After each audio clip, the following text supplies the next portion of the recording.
persoalan utama di Indonesia, Ya. saya sering katakan itu adalah ketersediaan anggaran.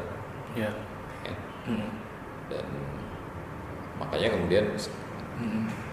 ketika kementerian lembaga di pusat dan kemudian menular juga ke daerah, Ya. itu cenderung mengedepankan dalam running text televisi sering kita dengar, kita lihat misalnya alokasi anggaran untuk sesuatu kurang. Ya. Ya. Saya katakan ya kurang, memang pasti kurang Ya. karena kita nggak punya uang. Ya. Ya. Ya. Makanya waktu itu karena saya kampanye dengan berkampanye ke daerah-daerah Ya, dengan Mendagri terkait dengan pengurangan risiko. Ya.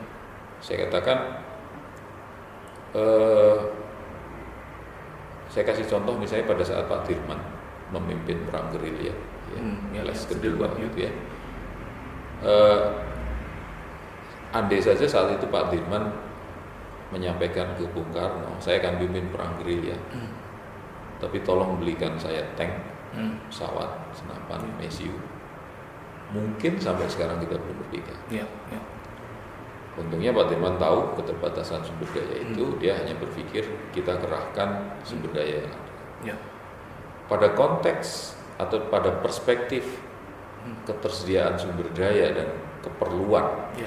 untuk mengatasi masalah, zaman Pak Dirman dan sekarang sama. Ya.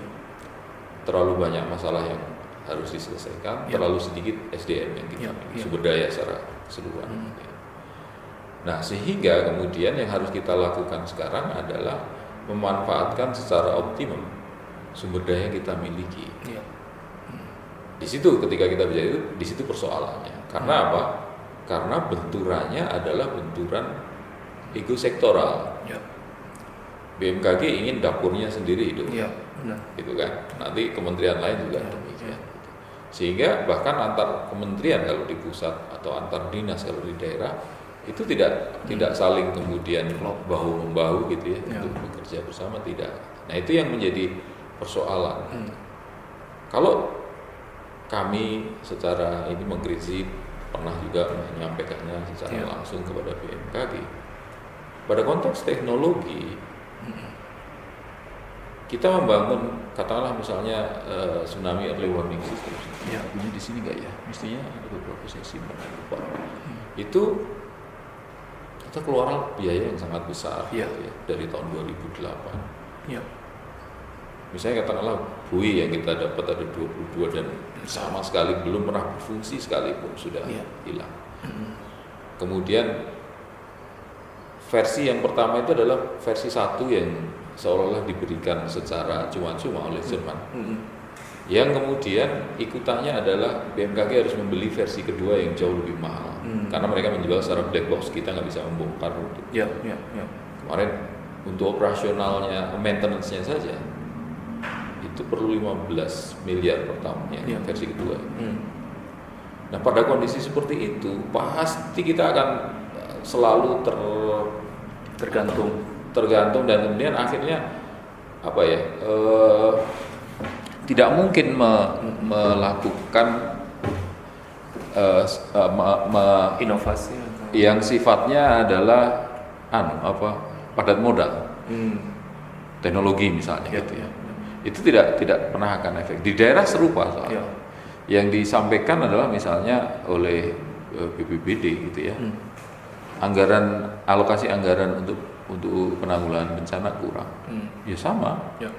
Karena apa? Daerah sendiri nggak punya uang. Kita tahu pada level daerah dan nasional, proporsi belanja pembangunan itu maksimal hanya 30% dari total APBN atau APBD.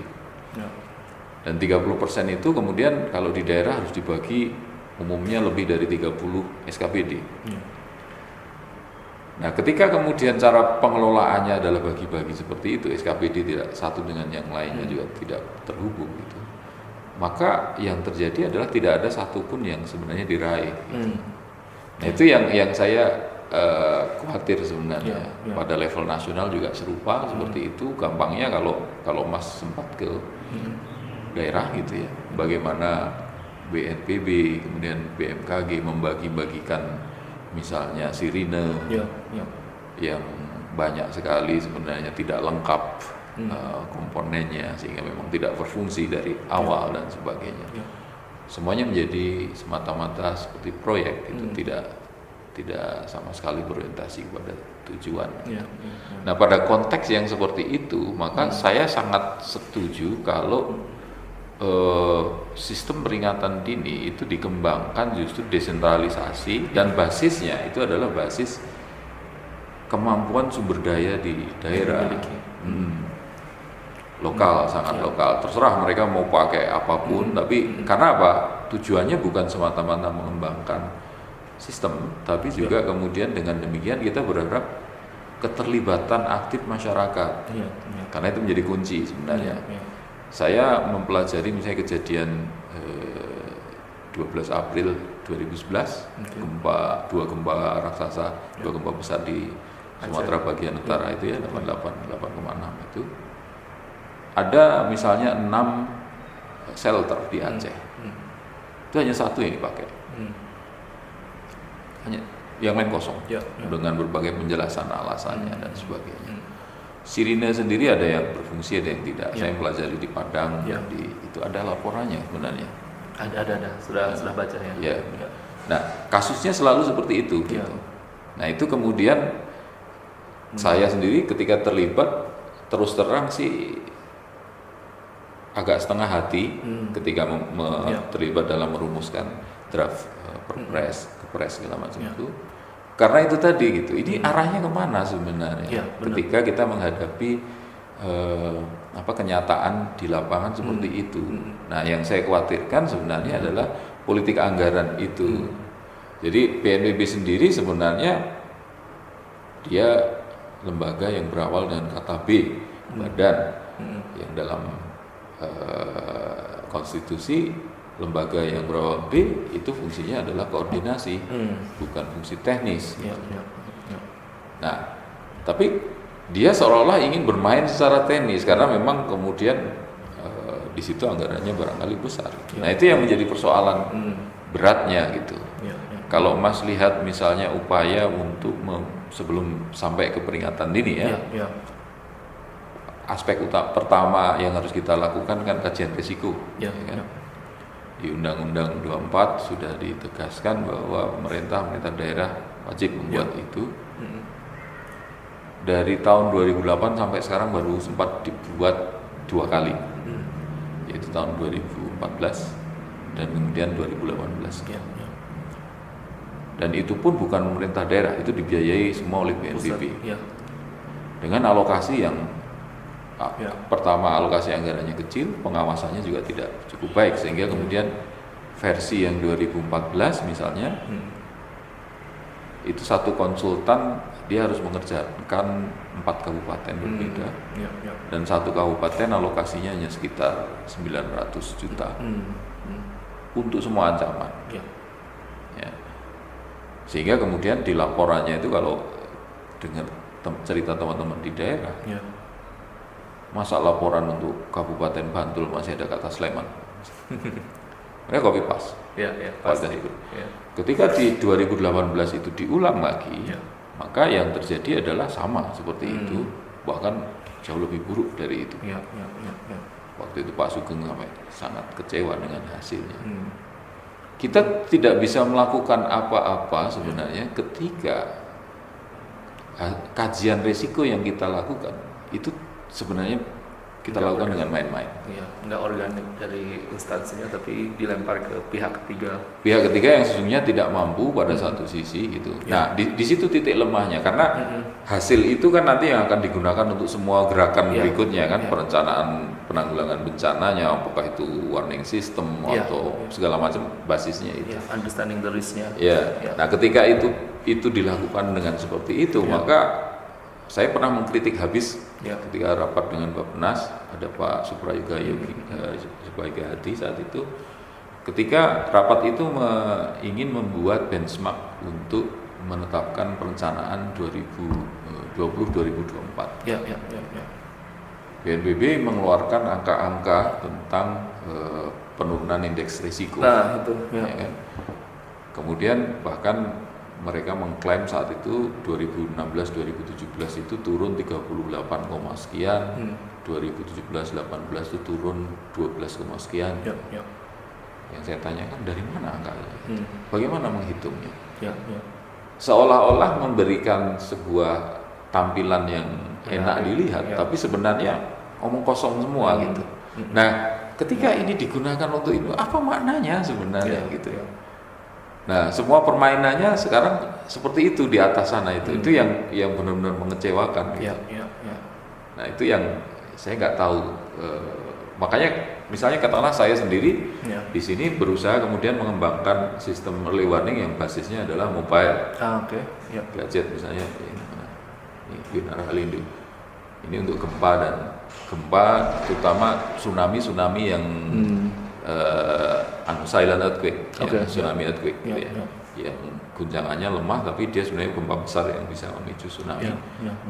Ini kita buat di sini, kita buat juga stasionernya yang bisa dipasang untuk komunal gitu ya, dipasang di tower atau apapun gitu.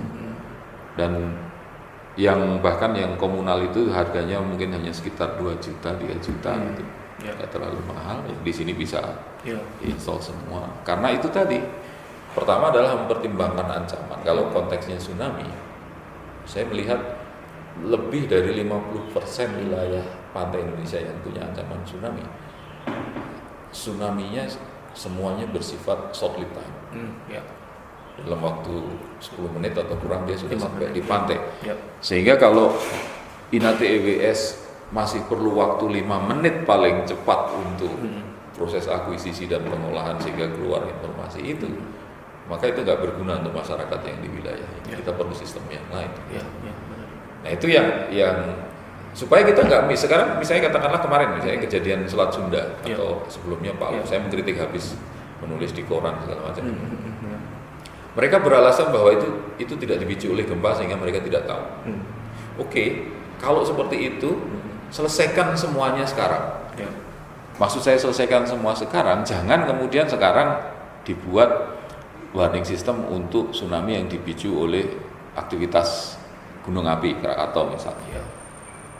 Nanti ada longsoran yang dia tidak dipicu oleh gunung api, dia dipicu oleh gempa yang kecil. Apakah kita akan mengatakan, BMKG akan mengatakan lagi kita putus sensor lagi? Ya, gitu kan. Terus ada jenis tsunami lain, misalnya meteo tsunami, itu terjadi. Apa kita juga akan bilang bahwa itu kita perlu ini lagi? Kita juga sudah tahu misalnya ada tsunami yang terjadi di danau. Danau. Terus apa kita juga akan mengatakan eksis lagi seperti itu? Lalu bagaimana masyarakat akan mempercayai itu semua? Kalau itu yang terjadi gitu. Nah itu yang kemudian menjadi persoalan yang kenapa kemudian saya curiga bahwa sebagian besar, kalau tidak boleh dikatakan semuanya, itu orientasinya sebenarnya adalah politik anggaran. Itu karena kemudian akar persoalannya tidak benar-benar dicermati dulu sebelum kemudian mencoba mencari penyelesaiannya gitu. Yang paling menarik kalau tsunami kan, masyarakat yang terpapar tsunami kan 1 juta. Seharusnya dilakukan cost benefit analysis, satu beneficiary itu berapa juta. Apakah lebih baik kasih semua duitnya ke satu orang individu itu untuk mengembangkan kapasitasnya, atau beli alat yang sama sekali masyarakat ini nggak digunakan? So itu kebalik. Dan konsep people centerednya kan semua orang bilang kita people centered. Justru itu. Tapi dari secara anggaran nggak pernah people centered. Nggak pernah. Selalu poin pertama itu beli teknologinya. Lalu ada dikit capacity building untuk pejabatnya atau pemerintahnya, tapi masyarakatnya 1-2 sosialisasi selesai. Kemarin ada pemasangan boy pun itu nggak dilalui acara adatnya atau acara pelepasan yang melibatkan komunitas secara luas. Ya paling berapa pejabat ini pelepasan, sudah we done our job gitu. Semua, bahkan tidak hanya terkait dengan alat early warning, semua aspek dilakukan seolah-olah paling jauh itu hanya by project. Kemarin ada 2 mahasiswa saya yang dia mau melakukan penelitian di Sesar Lembang. Kebetulan mahasiswa komunikasi. Dia datang dari Jakarta, ke stasiun, dari stasiun dia nyewa motor rupanya langsung ke Lembang. Iya, iya, iya. Terus sempat nyasar, baru ketemu saya di sini jam 6 sore. Terus saya tanya, apa yang Anda jumpai di Lembang? Ya kami ketemu dengan beberapa orang Pak. Terus kami tanya tentang SAR Lembang. Nggak ada yang tahu. Saya katakan ke dia, itu bagus untuk Anda karena Anda mahasiswa komunikasi. Iya. Itu menjadi indikasi bahwa apapun yang dilakukan selama ini ada indikasi itu tidak efektif. Iya. Sehingga kita kemudian perlu mempertanyakan efektivitas metodenya, kemudian segala macam yang terkait dengan itu.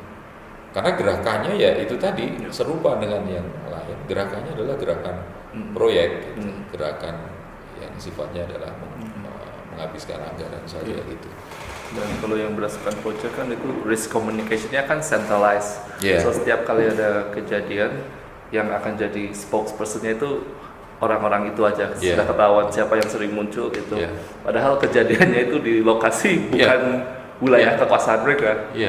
So seharusnya kan kalau biar orang-orang benar paham, ya kepala daerahnya yang ngomong atau staff dari BMKG atau apa yang stasiun monitoring yang ngomong, yang tahu daerahnya benar, bukan yang tokoh di ini. So itu juga kenapa merasa desentralisasi penting, ya itu benar-benar tugas pokok pemerintah daerah itu dijalankan maksimal. Kalau dirimu tanggung jawab untuk nyawa masyarakatmu, ya segala peralatan, segala anggaran itu ada di daerah. Jangan. Nah pada sisi lain juga menarik. Saya pernah dulu mempersoalkan berat pada saat Pak Samsul Ma'arif. Misalnya adalah keluarnya Perka BNPB nomor 6A. Tentang apa yang 6A? Perka 6A itu adalah landasan hukum tentang status siaga darurat. Oke, ya. Level-levelnya. Dari secara undang-undang saja. Ya. Kalau pasal ada pasal 6A, 6B, 6C masuk akal. Tapi ini adalah nomor peraturan kepala keluar 6A. Karena apa? Karena sudah ada nomor 6 dan sudah ada nomor 7. Dan ini mau didesakkan di tengahnya untuk menjustifikasi keluarnya uang yang digunakan sebelum bencana terjadi. Keluarnya Perka 6A itu kemudian seolah-olah menegasikan upaya-upaya prabencana. Karena segala upaya sebelum kejadian bencana itu mestinya dikelola dengan tata kelola anggaran yang normal, program dan sebagainya kan, seperti itu. Nah itu yang kemudian menjadi tarik waktu itu saya kritik habis sampai ke pengarahnya. Tapi itu yang rupanya dipakai sekarang, dan yang banyak catatan saya yang terkait itu karena ada kekhawatiran penyalahgunaan anggaran itu terjadi di awal-awal. Droppingan air untuk Bandung Barat itu gede sekali nilainya itu yang terjadi seperti itu. Dan itu akhirnya kan begini, sepanjang tahun itu adalah siaga darurat, bayangkan. 9 bulan biasanya. Satu kabupaten. Atau malah lebih karena menjelang kemarau akan ada siaga darurat kemarau, menjelang hujan akan ada siaga darurat hujan. Dan ketika siaga darurat itu diberlakukan, maka tata kelola anggaran adalah tata kelola anggaran pada saat kejadian bencana, pertanggungjawabannya menjadi sangat loose gitu. Nah itu yang menjadi persoalan gitu. Dan itu juga kemudian melemahkan daerah karena apa? Daerah akan sangat bergantung dengan dana siap pakai yang dikeluarkan oleh BNPB. Gitu. Itu menjadi hal yang kontraproduktif malah menurut saya.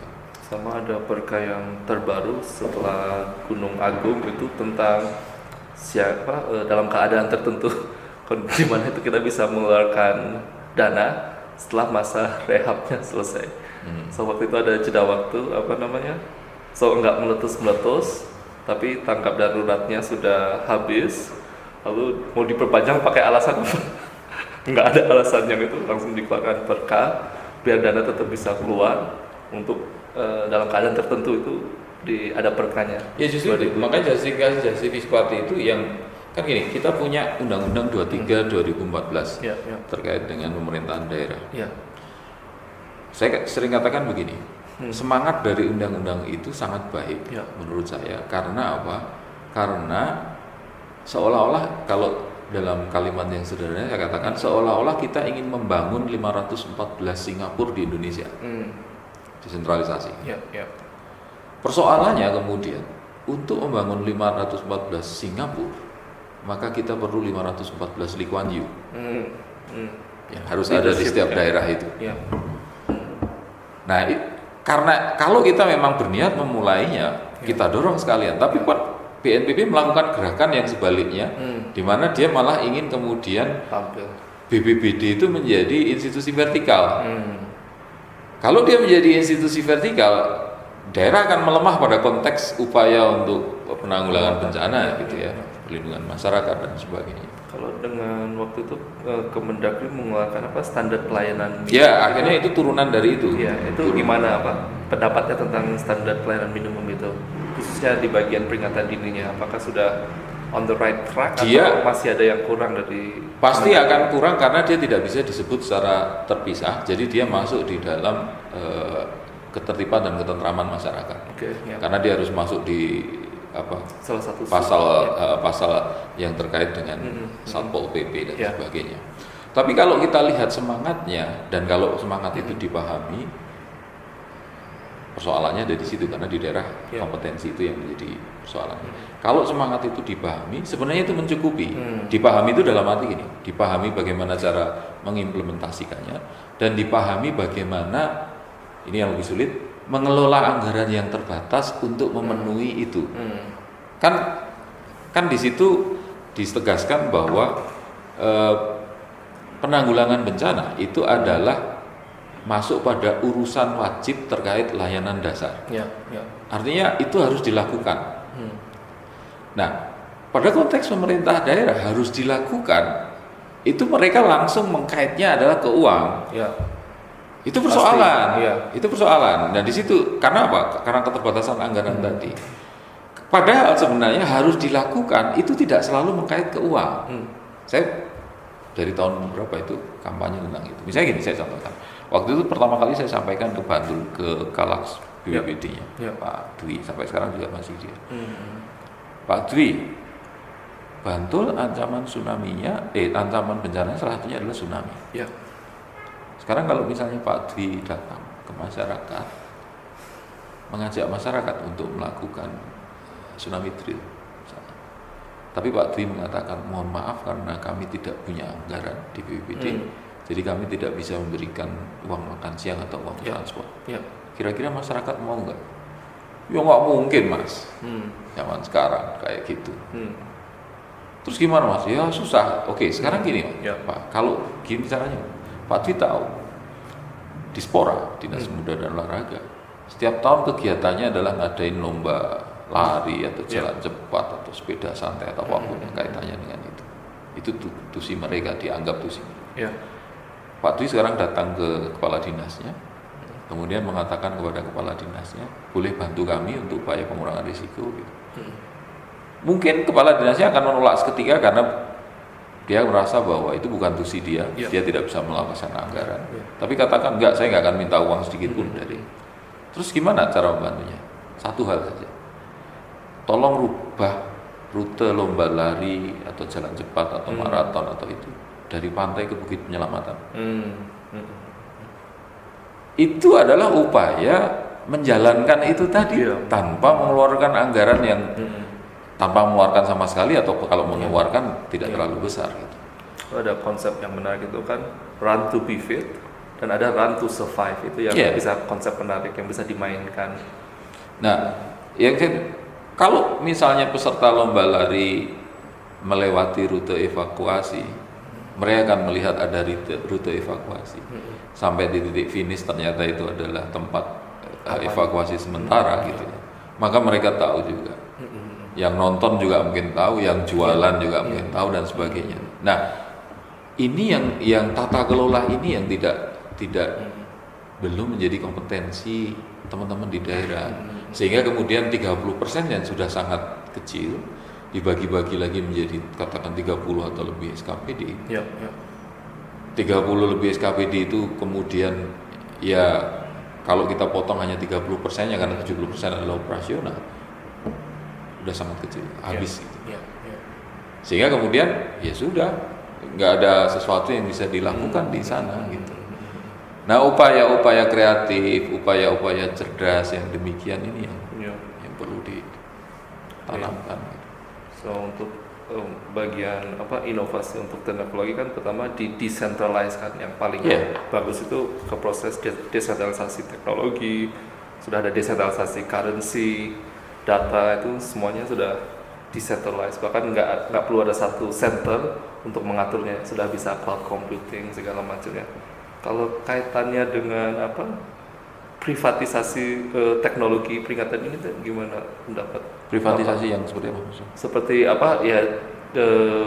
pelibatan pihak swasta untuk membangun teknologi, atau dari riset-riset yang sudah dilakukan tentang peringatan dini, bisa single hazard, multiple hazard, bisa mobile teknologi, arah ke market, ngejualnya, nge-marketnya itu kayak gimana? Ada nggak arah ke situ? So orang-orang peneliti sudah meneliti tentang peringatan dini, sudah ada teknologinya atau prototipenya, ada entry barrier ke marketnya enggak untuk teknologi semacam itu, biar availability teknologi itu terjangkau, ada, pakai resources lokal dan lebih mudah Sebenarnya misalnya salah satu yang kami kembangkan di sini adalah teknologi early warning untuk longsor. Longsornya. Ya, kita menyebutnya Wiseland.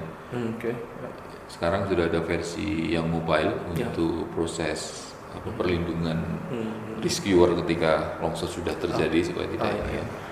Nah, kemudian dari sisi teknologi itu diakui lebih baik oleh salah satu perusahaan Jepang, sehingga kemudian waktu itu dia mau membeli itu. Hanya kemudian ada proses-proses administrasi yang begitu rumit di LIPI-nya gitu. Nah, karena itu kita produksi sendiri, maka harga jualnya itu jauh lebih murah daripada misalnya kalau kita beli dari luar. Benar. Tapi dalam beberapa hal yang saya agak sesali, mungkin juga karena keperpihakan juga itu pada konteks itu diperlukan. Itu adalah ketika ini kami jual ke perusahaan Jepang, Japan Radio Control JRC, mereka menjualnya ke Indonesia, ke Pemda misalnya. Sehingga kemudian harga jual dari kami ke dia itu bisa 4 kali lipat per unitnya gitu. Menjadi sangat mahal, sehingga kemudian ya sudah nggak available lagi gitu ketika seperti itu. Nah, di sini itu peran pemerintah menjadi penting karena Jepang sendiri pada konteks seperti itu tuh difasilitasi gitu oleh pemerintah untuk ODI-nya gitu, JICA dan sebagainya itu kan 5 tahun sama mereka gitu. coba menjual barang ke Indonesia. Nah, kita tidak, dan itu saya alami dari sejak pertama saya lulus S1 melakukannya pada saat vehicle tracker GPS yang di mobil itu belum ada tahun 95. Saya sudah membuat itu dengan beberapa kawan seangkatan lulusan TB. Kami presentasi di BPPT, di Mabes AD, di PTDI, di Polda Jabar segala macam.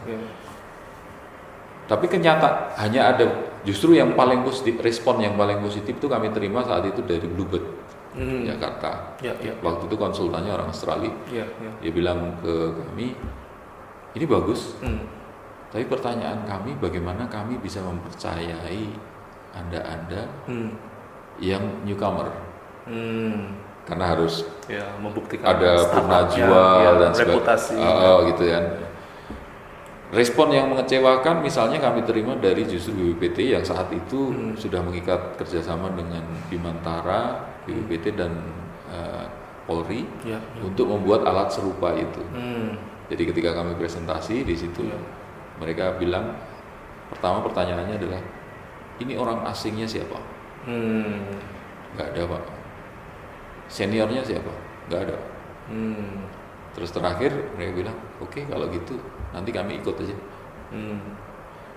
Kemudian kami juga mendapatkan respon yang nggak terlalu positif dari PTDI. Saya temui langsung manajer telemetri saat itu. Dia bilang gini deh, saran kami adik-adik jangan masuk ke matra udara, matra darat, karena untuk matra udara kami sudah bekerja sama dengan Jerman.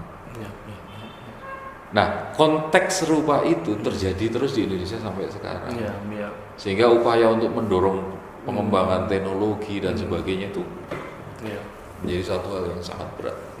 So hanya sebatas pilot phase atau product development phase untuk bisa launching menjadi startup atau sudah bisa produk versi pertama yang Iya. masih berat, so ada Iya, nggak ada dukungan. ya barrier apa, nggak ada inkubator yang Iya. benar-benar fokus Iya. untuk Iya. pengembangan teknologi kebencanaan. Ya bukan hanya kebencanaan di semua. Seluruhnya. Itu di Indonesia seperti itu. Makanya kalau saya misalnya kita kalau pernah membaca bukunya misalnya Steve Jobs gitu ya. Ya. Pada saat awal-awal dia betapa mudahnya dia menjual idenya itu ke pasar modal untuk kemudian dikembangkan misalnya pada saat itu. Itu saya membayangkan gimana ya di Indonesia gitu. Ya, itu apa, harus ada orang yang paham marketing atau tahu bisnis. Biasanya kan sekarang business model, what's the business modelnya? Habis itu orang yang bisa communicate dan orang yang bisa menciptakan atau itu. So apa? Kayak missing linknya itu ke arah pengembangan teknologi untuk dipasarkan itu di situ. Yang risk communication-nya yang bisa menjual. Itu yang apa, perlu diperkuat. Ya pada sisi lain kan gini, karena kami juga di LIPI gitu ya. Pemerintah sendiri belum mengembangkan satu model insentif ya untuk mendorong swasta dan sebagainya bisa mendukung. Iya, kalau untuk yang apa, ada lembaga Badan Research Inovasi Nasional itu gimana apa percaturannya Itu belum jelas. Belum jelas. Nah, jadi kita baru berada di wacana. Itu pun juga masih belum firm lah. Mestinya bulan ini firm gitu ya. Struktur organisasi dan sebagainya. Ya. Tapi maksud saya, kalau saya beberapa kali ditanya oleh media yang terkait dengan itu, saya katakan gini,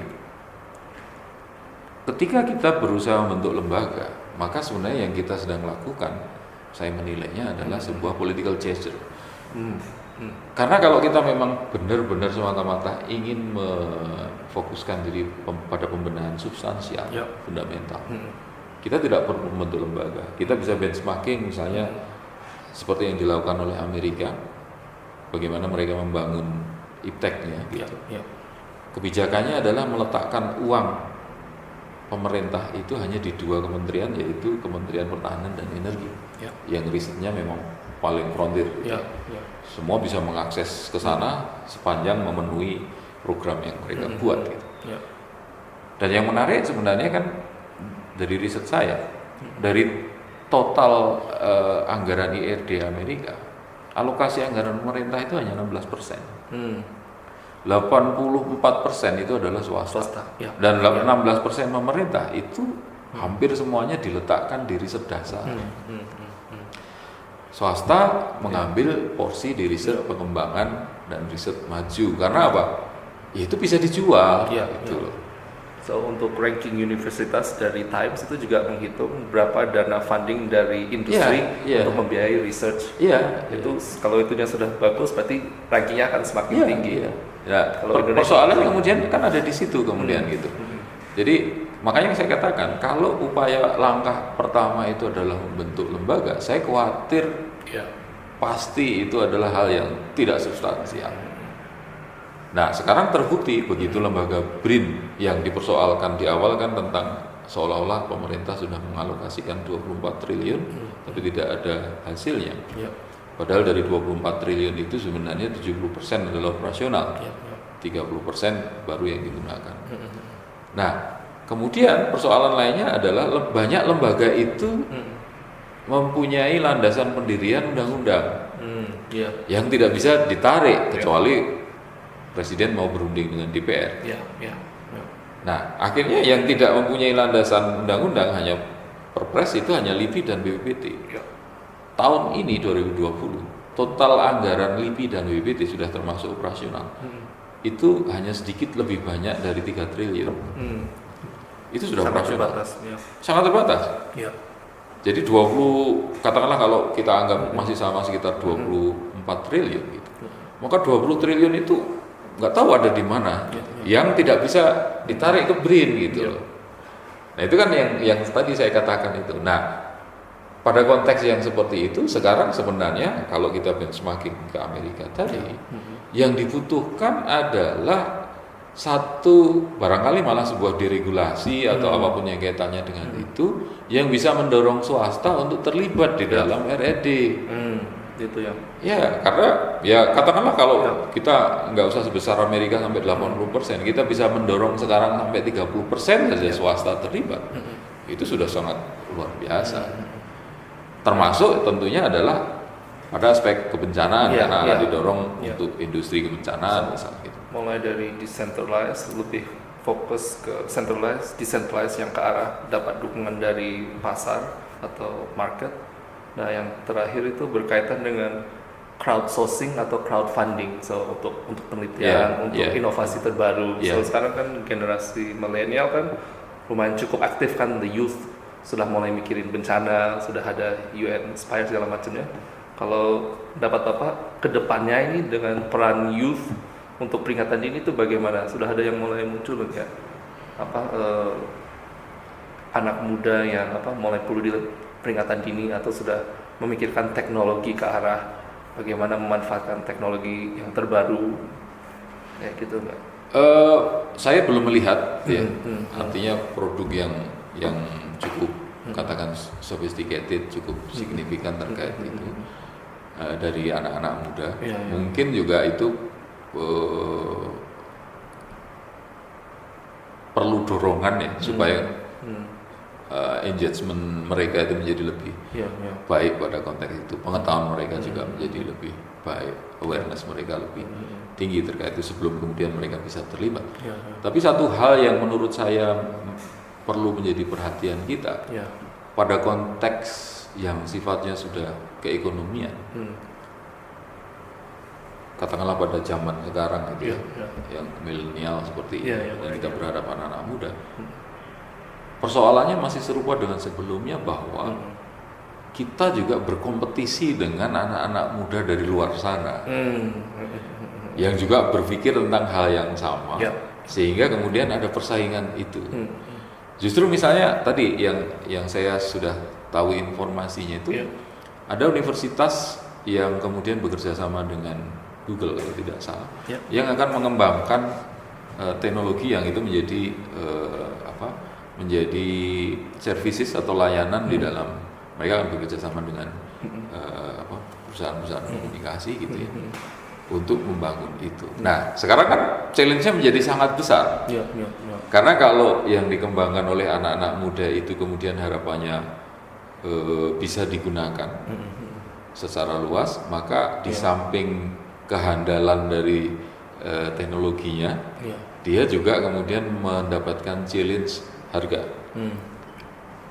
Ketika kemudian bersaing dengan perusahaan yang memang besar seperti itu lebih sulit lagi karena kemudian mereka pasti juga membuat kampanye-kampanye yang sifatnya negatif. Itu kita lihat di dunia pertanian sangat jelas gitu ya. Untuk membunuh misalnya kreativitas anak-anak atau petani yang membuat pupuk sendiri, membuat pestisida sendiri yang lebih ramah lingkungan, maka perusahaan-perusahaan internasional itu mereka sengaja GMO lebih produktif, atau malah membunuh dengan segala cara sampai ke regulasi gitu ya, buat regulasi seperti itu. Nah, challenge ada di situ. Kecuali kalau yang diharapkan itu semata-mata hanya sesuatu yang sifatnya kecil-kecil. Karena katakanlah misalnya saya atau ada seseorang anak muda yang dia sangat kreatif menghasilkan sesuatu yang sangat sophisticated gitu ya.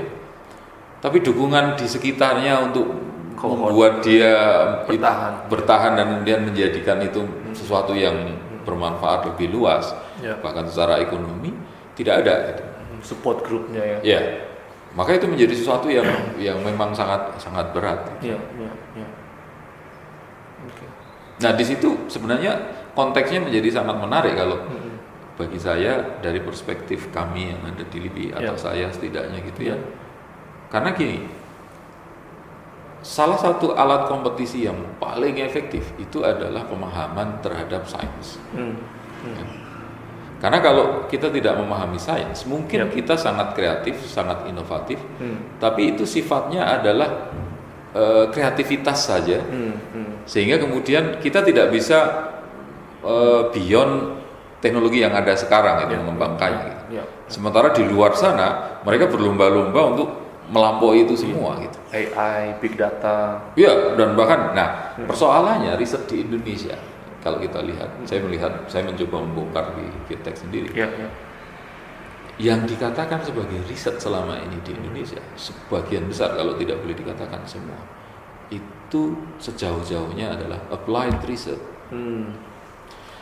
Kalau konteksnya applied research, maka bahkan pada konteks riset sekalipun kita adalah konsumen, yaitu konsumen metode. Dan kalau kita konsumen metode, pasti kita tidak bisa mengalahkan orang yang membuat metode itu karena dia sudah melangkah lebih jauh mengembangkan metodenya. Kalau kita memang berharap bahwa kita bisa mendorong katakanlah kesejahteraan perekonomian di Indonesia seperti harapan pemerintah dari perspektif riset, maka riset ini harus didorong maju sehingga riset ini harus melampaui riset aplikasi, mulai menyentuh hal-hal yang sangat mendasar di situ. Nah, ini yang tidak disadari oleh pemerintah, dan itu sangat berat. Di geoteks ini saya mencoba bereksperimen bahkan untuk 2 angkatan PNS yang baru. Ketika saya coba bawa ke sana, sulit sekali. Karena apa? Di universitasnya itu tidak diajarkan. Yang diajarkan di universitas semata-mata yang disebut sebagai riset, bahkan pada level S3 sekalipun, itu adalah riset aplikasi. Pernah satu peneliti kami di sini waktu itu mau ngambil S3 di ITB, kebetulan dosen pembimbingnya, profesornya datang ke sini karena mau minjem alat. Kemudian saya sampaikan harapan-harapan saya tentang mahasiswa ini supaya dia bisa benar-benar. Respon dia begini, tapi gimana ya Mas ya? Di Fakultas Ilmu Kebumian ITB minimal 75% S3 sekalipun itu adalah applied. Nggak building grounded theory. Nah, itu terbukti kemudian di akhir 2018 mereka mengundang asesor internasional dengan harapan ingin mendapatkan status program geoscience. Tapi ternyata ditolak, decline karena memang tidak memenuhi syarat dan mereka hanya mendapatkan status applied geoscience. Nah, selama kita masih berkutat di situ pada perspektif teknologi tadi, maka dalam konteks kompetisi internasional, karena kita tidak berada di ruang kosong gitu ya, itu akan sangat berat. Dan pada konteks yang serupa, coba bayangkan teknologi peringatan dini. Berat.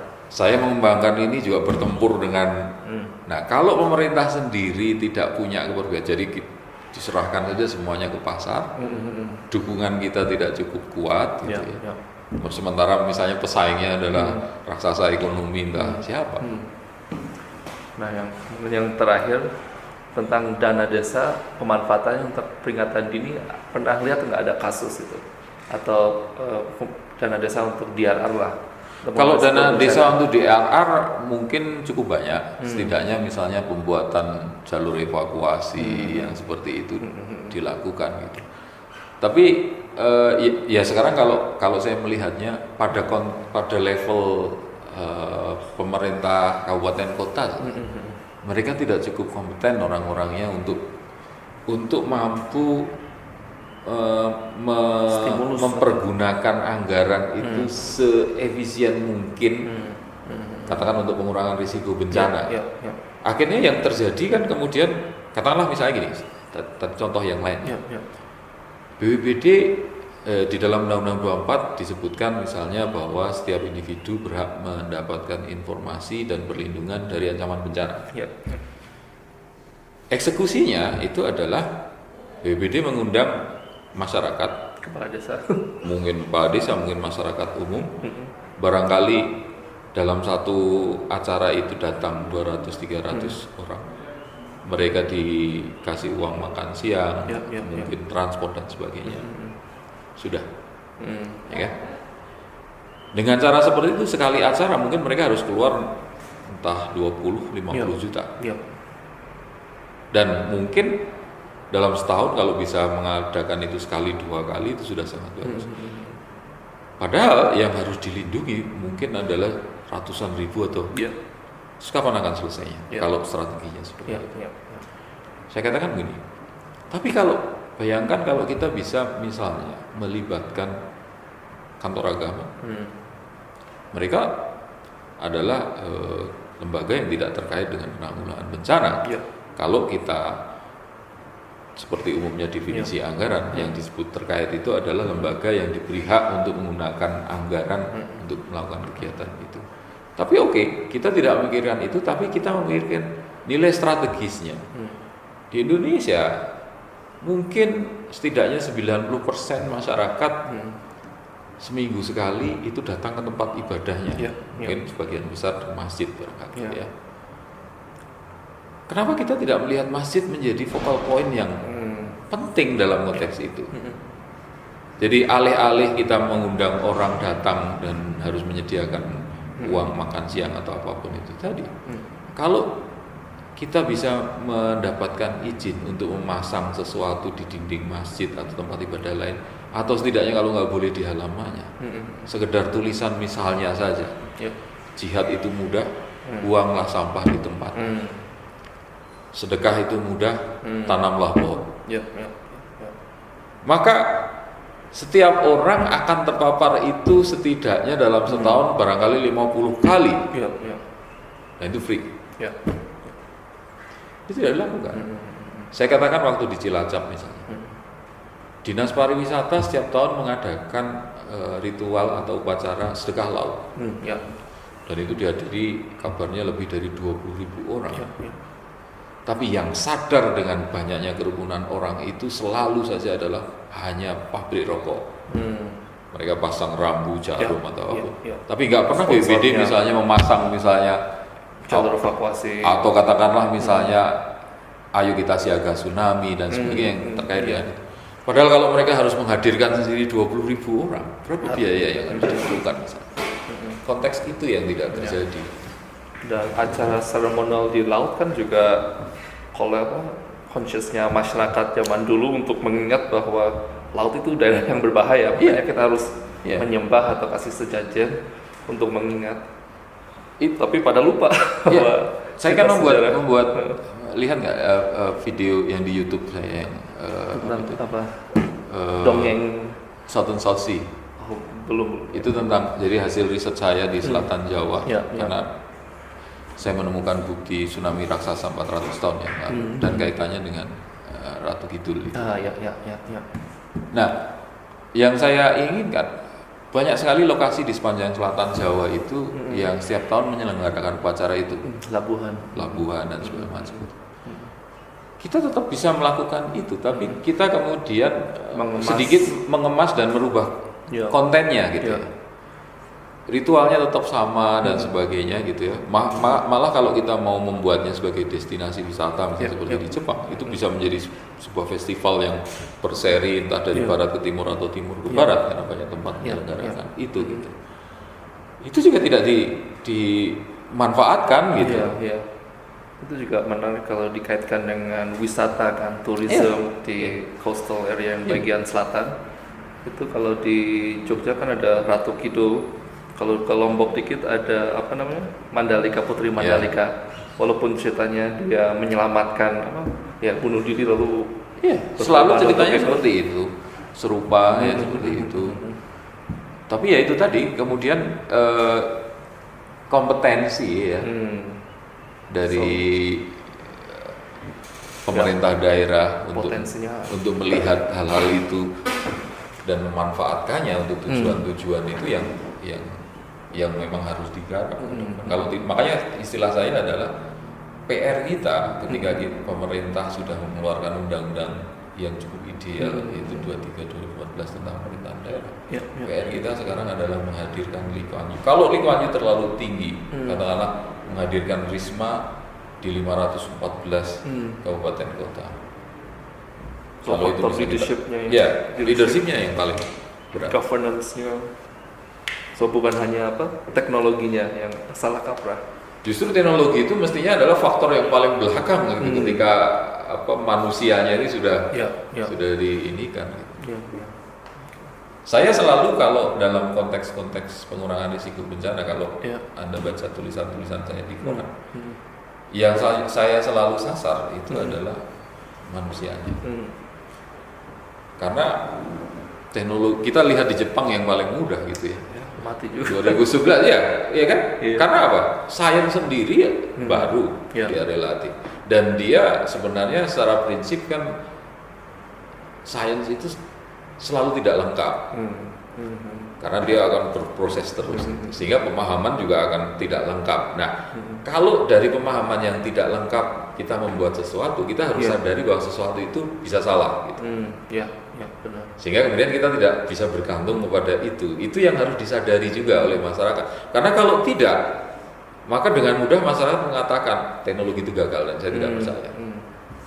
Kalau selama ini tentang feedback dari masyarakat tentang peringatan dini yang ada di Indonesia itu gimana? Apakah hasil masukan dari masyarakat itu mengubah kebijakan atau mengubah direction teknologinya atau sama sekali nggak berdampak? Karena kita tidak mengembangkan teknologinya. Kita membeli teknologi dan memasang, dan itu ya pada konteks SNT ya. Sains dan teknologi ini menjadi persoalan kan. Apakah ketika kita mengintrodusir sesuatu yang tidak tumbuh di dalam masyarakat sendiri itu akan dengan mudah diterima? Sekarang jangankan yang teknologi yang seolah-olah sesuatu yang asing sekali. Sekarang yang terkait dengan knowledge-nya saja. Understanding risk-nya saja. Misalnya katakanlah pada konteks yang saya pelajari waktu itu kan Mentawai itu. Mentawai itu menarik karena kemudian knowledge itu berproses, knowledge di dalam masyarakat itu berproses mengikuti kejadian-kejadian bencana. Dari yang semula Aceh misalnya, Aceh merubah pemahaman bahwa gempa itu adalah berkah karena sebelumnya mereka punya pemahaman itu. Gempa menyebabkan jamur melimpah, buah-buahan juga melimpah. Kemudian mereka tahu bahwa dia bisa sebaliknya. Kejadian misalnya 2007 mengkonfirmasi kepercayaan itu karena kemudian gempa Bengkulu saat itu meluluh lantakkan begitu banyak gereja dan rumah. Tapi kemudian mereka membangun sebuah persepsi baru dari dua kejadian ini bahwa sebuah gempa yang bisa memicu tsunami itu harus lebih besar daripada gempa Bengkulu 2007. 2009 gempa Padang mengkonfirmasi persepsi baru ini bahwa itu harus lebih besar. Karena apa? Gempa Padang itu lebih lemah dirasakan oleh orang Mentawai daripada gempa Bengkulu, dan itu juga tidak memicu tsunami. Ketika 2010 terjadi, mereka sudah mengaplikasikan persepsi ini. Ini lemah, evolving. Ini lemah, tidak mungkin memicu tsunami, dan banyak yang kemudian tidak escape, sehingga kemudian terjadi korban. Mereka tidak paham bahwa yang terjadi di 2010 atau yang bisa terjadi itu adalah silent earthquake. Karena memang biasanya kalau pantai barat Sumatera kan normal. Nah, pada konteks knowledge, pada konteks awareness pun itu kita kan seolah tidak lokal karena kita tidak berbasis dari misalnya kalau di Mentawai dari TTU mereka, kemudian kita refurbish sedikit misalnya gitu ya. Tapi seolah-olah kita benar-benar masuk dengan sesuatu yang baru. Kita tidak pakai TTU, kita pakai tsunami. Sesuatu yang dari asing sama sekali dari luar sana gitu. Nggak akan masuk. Nah, pada konteks knowledge saja mungkin tidak masuk, sehingga kemudian menarik kejadian di lapangan tuh. Ketika pertama kali saya datang ke Mentawai 2007, saya datang ke paling selatan. Ketemu dengan seorang yang tidak bisa berbahasa Indonesia, saya nggak bisa komunikasi, tapi kemudian nggak lama ada orang yang bisa. Rupanya dia minta obat karena sakit perut. Tapi saya bilang, kapal saya jauh nggak bisa. Nah kemudian kita ngobrol, menarik di situ karena apa? Mereka masyarakat Mentawai itu bercerita, mereka menyebut GPS yang dipasang oleh kawan-kawan di sini Caltech di sana, mereka menyebutnya sebagai mata gempa. Pada perspektif negatif bahwa itu dipasang untuk memicu gempa. Maka pada konteks seperti itu menjadi masuk akal kalau kemudian GPS itu dirusak atau hilang atau segala. Ada sama waktu ke masyarakat Lombok, aku cerita, bentar lagi kamu penelitian peringatan dini di Lombok. Kalau temanku ya sudah dekat gitu, aduh pasti akan ada bencana lagi. Orang peneliti datang pasti ada bencana. Pada mindsetnya itu bahwa makanya karena kita seolah-olah menghadirkan sesuatu yang asing gitu ya, yang tidak berakar di masyarakat, apakah itu knowledge, apalagi teknologi. Bagaimana kemudian masyarakat kemudian bisa menerima atau paham atau itu kesulitan besarnya gitu. introduksi teknologi ke wilayah tanpa benar-benar paham sosio-kulturalnya, malah backfire. Iya. Ya. Itu persoalan-persoalan yang kemudian Maintenance. di Mentawai juga di Sikakap waktu survei di sana masyarakat kemudian bilang, Pak, itu waktu kemarin gempa tsunami nggak bunyi peringatan dini itu. Saya lihat, ya jelas nggak bunyi, orang itu tight gates. Memang di temboknya ditulisan itu alat peringatan dini gitu loh. Ya. Coba kalau misalnya kemudian karena seperti itu dirusak, pada konteks yang menarik kalau baca laporan yang Palu kemarin, itu juga sama. Jadi ketika karena orang kesulitan, PT Telkom kesulitan memasang tower gitu ya, maka mereka mengatakan supaya mudah, tower itu adalah alat peringatan dini. Itu sebenarnya sudah abusement gitu kan. Tapi ya itu yang terjadi, kemudian masyarakat kok nggak bunyi. Menarik ini.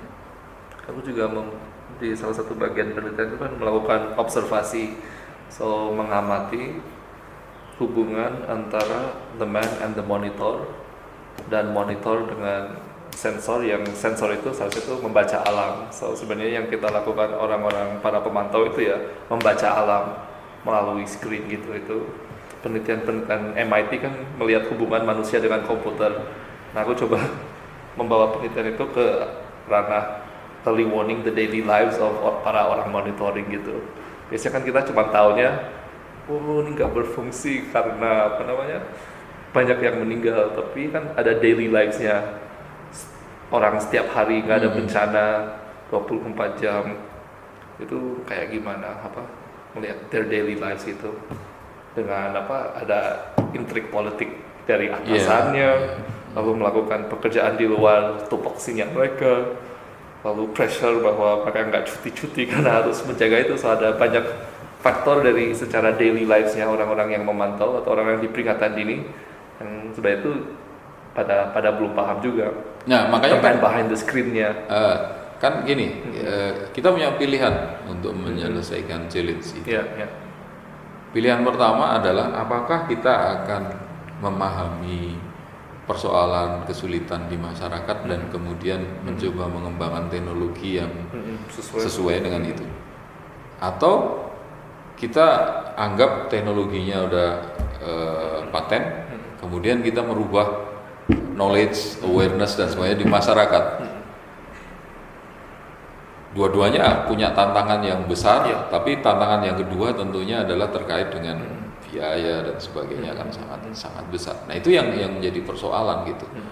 Sehingga kemudian ya pada konteks Indonesia itu menjadi lebih parah karena tadi saya sebut bahwa kalau konteksnya itu gempa dan tsunami adalah short lead time. Dengan demikian maka sebenarnya gempanya sendiri adalah near source. Ketika gempa itu near source, maka gempa itu sendiri sudah berpotensi untuk menghancurkan semua teknologi, semua peralatan yang kita pasang. Setidaknya memutus listriknya sehingga dia tidak berfungsi misalnya. Nah, itu kan persoalan yang kemudian kalau misalnya, makanya dulu pernah ada yang berseloroh buat ketika Amerika masang buoy di selatan Jawa gitu ya. Sebenarnya siapa yang mau dilindungi? Kan bukan orang Indonesia udah pasti, orang Australia itu gitu, misalnya seperti itu gitu. Atau ketika Indonesia memasang buoy sekian banyak, kita sedang melindungi orang Sri Lanka barangkali atau orang India sana gitu. Karena apa? Ya kita sendiri terlalu dekat gitu. Sehingga kemudian ketika BMKG mencoba membeli itu, pertanyaannya kan kembali ke situ kan. Apakah iya ini teknologi yang tepat yang kita perlukan? Kalau misalnya orientasinya adalah atau tujuannya adalah menyelamatkan orang-orang, ketika kejadian Krakatau kemarin, saya sangat berharap ketika Presiden Jokowi muncul di TV pertama kali, yang dia sampaikan adalah ini momentum yang sangat bagus untuk kita semua untuk benar-benar memperhatikan tata kelola ruang wilayah pantai, sempadan pantai dan sebagainya harus kita tata ulang. Itu yang ingin saya harap keluar sebagai perkataan. Sayangnya justru yang keluar adalah kita perkuat lagi teknologi warning. Iya. Karena apa? Kita belajar dari secara tradisional masyarakat Mentawai, masyarakat Kaili, masyarakat Nias. Mereka selamat bukan karena warning, tapi memang karena menghindari wilayah-wilayah itu. Iya, iya. Di Jepang juga gitu, ada suatu desa yang ada monumen itunya, jangan bangun rumah di bawah monumen ini. Iya. Air tsunami pernah datang sampai sini. Habis itu di situ kosong semua, nggak ada. Baru di sebelah sini orang pada di bangun. Mentawai di Page Selatan itu setelah kejadian 2007 ada 3 desa sebenarnya. Tapi satu desa yang sangat firm. Iya. Mereka bersepakat memindahkan desanya itu di bukit di belakang dataran pantai. Dan ketika terjadi tsunami 2010 nggak ada korban sama di desa itu. Ya, PN bagi ATR ya. Ya, makanya kan begini. Zonasi. Sekarang kita mau berhenti di mana? Visi kita apa? Kalau bagi saya pada konteks yang lebih global gitu, kita tidak visi kita bukan hanya early warning. Visi kita adalah menyelamatkan orang. Kemudian constraint kita adalah sumber daya, misalnya uang dan sebagainya. Nah, kalau pada konteks Palu, pada konteks sesar Krakatau dan sebagainya, sebenarnya terlalu mudah untuk menyelamatkan orang itu hanya dengan mundurlah paling enggak 300 meter dari garis pantai. Ya kan? Nah, supaya kemudian apa? Supaya kemudian kita tidak terjebak kepada bahwa ada tempat yang tidak bisa dilakukan seperti itu. Misalnya kalau ketika dataran pantai begitu luas, kita perlu peringatan dini. Ya memang itu tidak bisa dihindari. Tapi kan tidak semuanya seperti itu gitu loh. Nah, itu yang gitu. So early actionnya itu bukan hanya nunggu sirenenya, tapi ya itu memindahkan zona membangun kesadaran masyarakat untuk, karena mereka harus terlibat. Jangan sampai, maksud saya, digusur. Kita memberlakukan masyarakat seperti ketika Orde Baru melakukan masyarakat. Jadi seperti bayi yang harus mereka tidak terlibat, mereka hanya menjadi penonton dalam proses pembangunan itu semua gitu. Satu hal yang barangkali sangat mengecewakan saya secara pribadi setidaknya adalah saya meneliti dari Banten sampai Bali terakhir tahun lalu 2018 tentang tsunami raksasa yang pernah terjadi di masa lalu, karena itu pasti akan terjadi. Dan saya menemukan bukti itu di sana, termasuk salah satu lokasi yang saya teliti itu adalah hampir tepat di lokasi Bandara Internasional Yogyakarta. Oh, Kulon Progo. Itu saya meneliti hanya 1 kilo di sebelah timurnya, dan saya menemukan 2 lapis endapan tsunami itu di sana. Saya sudah presentasikan ke Angkasa Pura, ke BNPB, ke segala macam saya presentasikan. Tapi ternyata kemudian bandara tetap dibangun hanya 400 meter dari garis pantai. Sekarang apa gunanya presiden kemudian gembar keluar-keluar? Ketika kemudian yang ditunjukkan adalah sesuatu yang kontraproduktif sama sekali. Dan masyarakat pun juga nggak setuju kan itu. Bangunan itu di sana sampai berapa yang mati. Gara-gara pembebasan lahan. Itu yang kemudian terjadi di mana-mana. Ini jelas contoh sangat buruk terhadap itu. Kemarin pada saat acara saya juga buat di depan Kepala BNPB, saya katakan. Kepala BNPB responnya sangat konyol dan sangat normatif menurut saya ketika dia mengatakan, "Oh, Pak Eko, kami sudah bangun, kami sudah tanam jenis tanaman pule dan sebagainya di pantai itu." Yang tidak dipikirkan mudahnya gitu ya. Kalau kita katakanlah bikin hutan di situ dan katakan hutan itu juga efektif, meskipun hutan datanya, hutan itu sendiri akan mengundang burung yang akan mengganggu penerbangan dan segala macam. Nah, dan saya penelitian di sana cukup detail sampai Kutoarjo gitu. Di utaranya itu ada tanah kosong yang kalau bandara ini mundur sampai jarak 2 kilo pun masih bisa. Tapi itu adalah bukan tanahnya Sultan, itu tanah masyarakat. Ya, konfliknya di situ. Konfliknya kan menjadi konflik yang kecil, dan berapa kali saya diundang oleh PUPR. Jadi yang undang saya ini bidang yang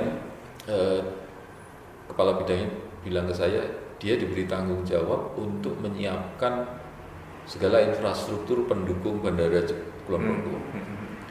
Kemudian dia melakukan tur ke daerah, pemerintah daerah. Yang dia sampaikan ke saya adalah dalam setiap rapat dengan Pemda, tidak satupun Pemda itu yang menyampaikan concern kepedulian terkait dengan peningkatan risiko setelah bandara itu hadir. Saya menulis di Kompas, Media Indonesia, di PR, di Kedaulatan Rakyat tentang itu. Saya katakan, saya tidak peduli bandara itu dibangun setangguh apapun menghadapi tsunami, karena itu mudah, asal kita mau keluar uang. Persoalannya justru hadirnya bandara mengundang masyarakat untuk tinggal beraktivitas di situ. It's a man-made disaster. Kalau ada tsunami itu man-made. Nah itu yang tidak diantisipasi sama sekali. Bahkan Pemda Kebumen itu sudah menetapkan wilayah di selatan Jalan Dandres itu sebagai sentra industri. Pembangunan yang salah. Saya melacak peta tertua di situ yang dibuat Belanda. Dari peta itu sampai sekarang sebenarnya belum banyak berubah. Di mana di sisi selatan dari Dandres itu adalah lahan pertanian. Rumah kampung itu semua di utara. Padahal Dandres itu jaraknya 1-2 kilo dari garis pantai. Pertanyaannya, tidakkah ini sebenarnya adalah relik dari message yang pernah diinikan di masa lalu? Tahun 97 ada yang 1970-an ada seorang ahli media menyatakan history is the best early warning. Gitu aja. Nah sekarang dengan hadirnya bandara, jalur ini aktif, udah pasti. Dan itu dari kalau misalnya nanti ada jembatan yang menghubungkan Cilacap dan Pangandaran membelah Segara Anaan, seluruh Jawa ini akan aktif karena sudah terhubung. Gitu. Sekarang bayangkan yang semua abandon atau hanya lahan pertanian selama ini. Exposure-nya meningkat, risk-nya meningkat, seharusnya meningkat. Risk index itu bukan menurun tapi seharusnya itu meningkat. Bahwa infrastruktur ya membuat dan orang lebih yang rawan. Kemudian membuat Mas Gul gitu ya, yang merekomendasikan ini, yang merekomendasikan mendukung pembangunan. Ini juga kawan-kawan kami gitu loh. Dari TB, Pak Profesor Masur. Yang mengokekan bahwa boleh di daerah situ. Gitu. Kalau peta risiko yang sebelumnya, apakah itu tumpang tindih di wilayah yang merah atau? Kalau peta sebelumnya bahkan di situ itu di dalam rencana tata ruangnya itu adalah daerah pertanian. Daerah pertanian, dan ini baru diubah tahun 2012 atau 2013. Ya itu masalah di situ. Nah itu yang kompleksitas yang kita hadapi ya. Makanya kalau saya sih cenderung berharap ya sudah masyarakat sendirilah yang bergerak. Saya tidak berharap pemerintah akan melakukan sesuatu yang ini karena mereka terlalu terikat kepada politik, terikat kepada hal-hal yang seperti itu. Masyarakat sendiri yang harus bergerak. Kita memang berharap bahwa negara kita menjadi negara yang kuat dalam konteks negara yang kuat adalah pemerintahannya kuat, masyarakatnya kuat, kebijakan publiknya kuat. Tapi kondisi itu belum akan tercapai dalam waktu dekat. Maka yang harus dimulai untuk membuat negara yang kuat ini adalah masyarakat yang kuat. Masyarakat yang kuat itu apa? Adalah masyarakat yang tahu hak dan kewajibannya dan mau menyampaikan menuntut hak dan kewajibannya. Karena itu yang satu-satunya yang akan menjadi kontrol terhadap kebijakan publik pemerintah. Aku lagi mau mendobrak yang people centered early warning system itu kan sekarang people centered early warning system visualnya cuma 4 kuadran. Aku mau kritik itu bahwa people centered ya harus ada orang di tengahnya. kita omong kosong kalau kita bilang people centered itu hanya 4 kuadran.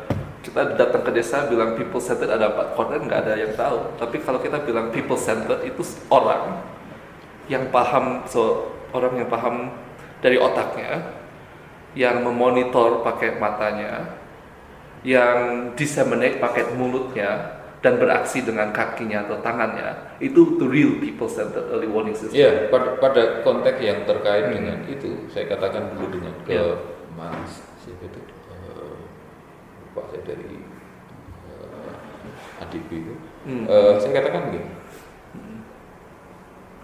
strategi pembangunan itu harus meletakkan pengurangan risiko itu tidak semata-mata sebagai program, tapi sebagai modalitas. Apa makna dia harus menjadi modalitas? Maknanya di setiap kegiatan pembangunan di kementerian lembaga apapun, dia secara intrinsik harus sudah dipastikan masuk di dalamnya. Karena kalau dia hanya menjadi program, maka yang terjadi adalah proyek-proyek itu tadi. The end of program. Ya. Jadi akhirnya yang dituntut adalah naiknya anggaran. Ya kalau uang kita ada sih nggak ada masalah. Tapi ketika uang kita nggak ada, kita kan harus kemudian memanfaatkan segala sumber daya untuk membuat itu gitu. Nah itu yang sayangnya kemudian itu kan seolah-olah tidak ditegaskan gitu, bahwa pengurangan risiko itu adalah modalitas kita, modalitas pembangunan. Jadi kalau Anda lagi bikin jembatan, Anda sudah dari awal mikir tentang risikonya, apakah itu yang sifatnya natural disaster atau construction atau apapun. Ketika Anda bikin sekolah, ketika Anda bikin jembatan, itu semua udah dipikir, lokasinya udah dipikir dan segala macam gitu. Kalau enggak, nyawa. Iya. Dan kalau aku sih fokusnya tuh bahwa disconnect antara saving lives sama early warning. Itu orang-orang teknik nggak mau bilang bahwa the effectiveness of early warning itu direct correlation with people yang meninggal. Dan itu malah bukan ini, itu malah dihindari. Iya, mereka tuh selalu bilang bahwa the effectiveness of early warning is time, accuracy, and speed. Dan itu bukan dihindari. bahwa saving lives. Padahal the politic of early warning is all about saving lives. Itu saya hadapi di sini ketika saya sedang membongkar bangunannya. Karena apa? Kemudian tuntutannya bahkan di negara maju sekalipun itu, mereka juga berhadapan dengan persoalan saya cuma punya uang 100, tapi saya harus membayar asuransi kesehatan untuk masyarakat, saya harus membayar ini itu dan sebagainya. Kemudian ada satu pilihan, saya harus melakukan kegiatan pengurangan risiko. Maka kemudian saya harus membuat prioritas kan. Nah, benturan itu kan ada di situ, benturan pertamanya kan. Kita mempunyai keinginan untuk melakukan pengurangan risiko, tapi ketika anggaran ini terbatas, maka apa yang harus kita lakukan? Itu menjadi pilihan gitu kan.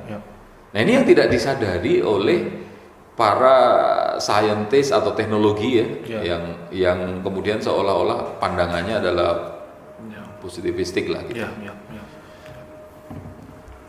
Oke, terima kasih Pak sudah bersedia wawancara dan sangat bermanfaat informasi yang diterimanya. Apakah ada pertanyaan buat saya atau? Ya kalau kaitannya dengan itu ya itu tadi, kalau bagi saya secara pribadi entah karena proses lama. Saya sendiri kan secara sadar saya memposisikan diri saya sebagai bad cop berhadapan dengan lembaga-lembaga lain.